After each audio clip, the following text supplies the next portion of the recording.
எல்லாருக்கும் வணக்கங்க. நம்மகிட்ட ஒரு 5 கிலோ அளவுக்கு வெள்ளை கரிசலாங்கண்ணி இருக்குங்க. யாருக்காவது தேவைப்பட்டுச்சு அப்படின்னா ஸ்க்ரீன்ல தெரியிற வாட்ஸ்அப் நம்பருக்கு கான்டாக்ட் பண்ணி நீங்க ஆர்டர் பண்ணிக்கலாம். இப்போ நீங்க பார்த்துட்டு இருக்கிறது வெள்ளை கரிசலாங்கண்ணி செடிங்க. அதனுடைய பூக்கள் பார்க்குறீங்க, அதனுடைய விதைகள் பார்க்குறீங்க, காய்ந்த விதைகளையும் பார்க்குறீங்க. நாங்க எப்படி அனுப்புவோம் அப்படின்னா, இப்போ நான் கிள்ளி எடுக்கிற மாதிரி இந்த மாதிரி கிள்ளி தாங்க நாங்கள் வந்து வெயிட் போட்டு தருவோம்.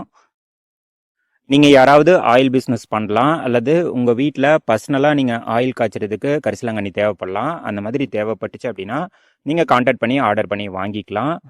1 கிலோ 1/2 கிலோ நம்ம பிரித்து கூட அனுப்பிக்கலாங்க, ஒன்றும் பிரச்சனை இல்லை. இல்லை எனக்கு வெள்ளை கரிசலாங்கண்ணி வேண்டாம், எனக்கு மஞ்சள் கரிசலாங்கண்ணி தேவைப்படுது அப்படின்னாலும் நம்மகிட்ட மஞ்சள் கரிசலாங்கண்ணியும் இருக்குங்க. இப்போ நீங்கள் பார்த்துட்டு இருக்கிற இந்த செடி தாங்க மஞ்சள் கரிசலாங்கண்ணி. இதில் வந்து நமக்கு படர்ந்து தாங்க போகும். இந்த மாதிரி பூக்களில் அவ்வளோ சீக்கிரம் வந்து விதைகள் வைக்காது. இந்த மாதிரி நம்ம ஒரு செடி வச்சுட்டோம் அப்படின்னா இந்த மாதிரி படர்ந்து போயிடும். இதையும் நீங்கள் ஆயில் காய்ச்சறதுக்கு பயன்படுத்திக்கலாம். இதுவும் நம்மகிட்ட கிடைக்குங்க. நன்றி.